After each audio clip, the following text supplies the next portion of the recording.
We're gonna do another quick video on the Jeep.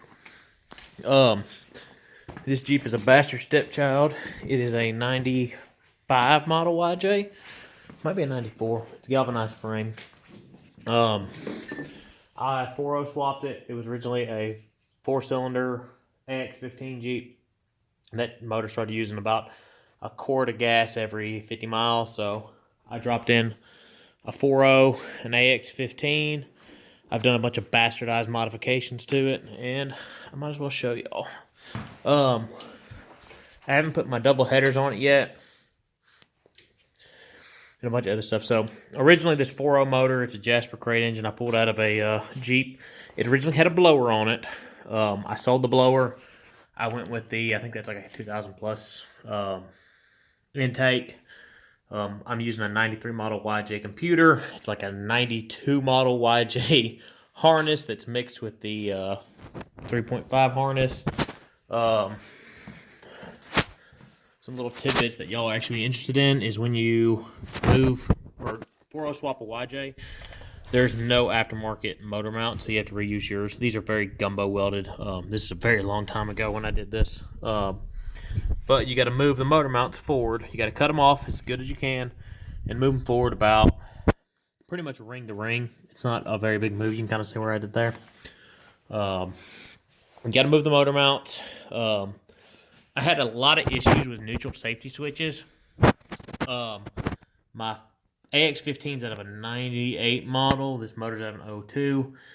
That neutral safety switch is positive on one, negative on the other. Pretty much on this one, I had to ground it out. It caused me a lot of electrical issues. This is a fuse box that I'm updating now that I know more. This is my relay system for my electronic fan. That is my diff lock. It's not a diff lock, but it engages and disengages the center axle delete, the CAD. That's the CAD system. I just put that on a few minutes ago. I've got a custom winch plate. I bought a Harbor Freight winch plate, and I welded some 3/8 steel.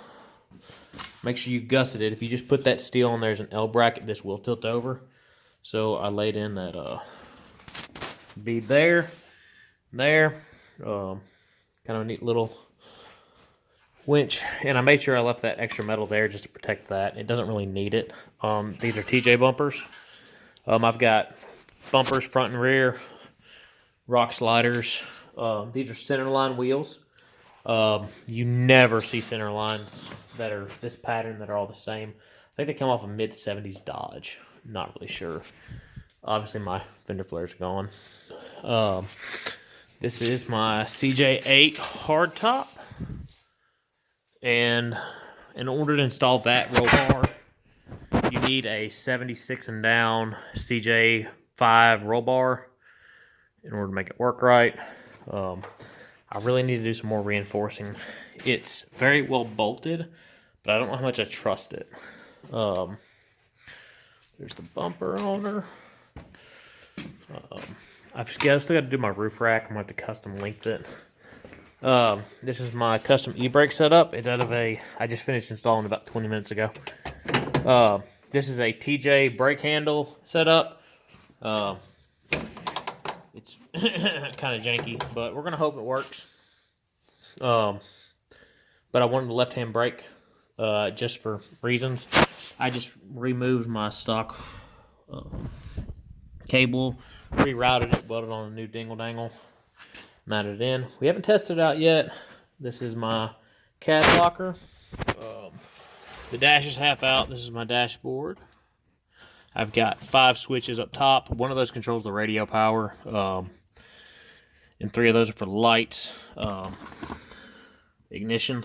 Because when I had a lot of the issues with the transmission, center axle, or not center axle, the neutral safety switch, I ended up re-gutting the whole entire ignition.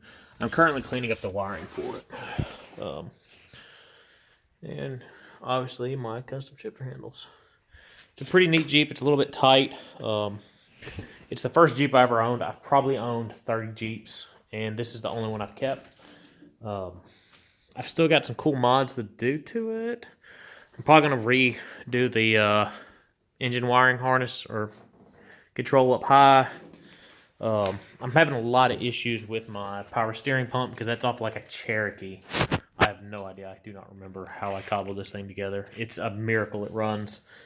Yeah, it needs a lot of work still, but it runs, it drives. This motor has, I think it has a blower cam because it does not open up. I've got 411s in it, and fifth gear is useless under 55 miles an hour. She just bogs, and then she runs. I've ran her 90 before, and I lost the side view mirror. Currently don't have any doors. I need doors bad. I cracked my rear window and a little bit of a bastard, but that's the Jeep. If y'all got any questions on any of the modifications, tell me, and I'll look them over. And if y'all want me to do any cool mods to it that aren't outrageous, shoot them to me in the comments. This is a Jeep that I keep, so I don't mind hacking on it and doing whatever the hell I want to it. And eventually I might do bigger axles, but honestly, the freaking rock crawler's out there. You can't really see it. So this is more of a drive to the park and have fun type Jeep. So anyway.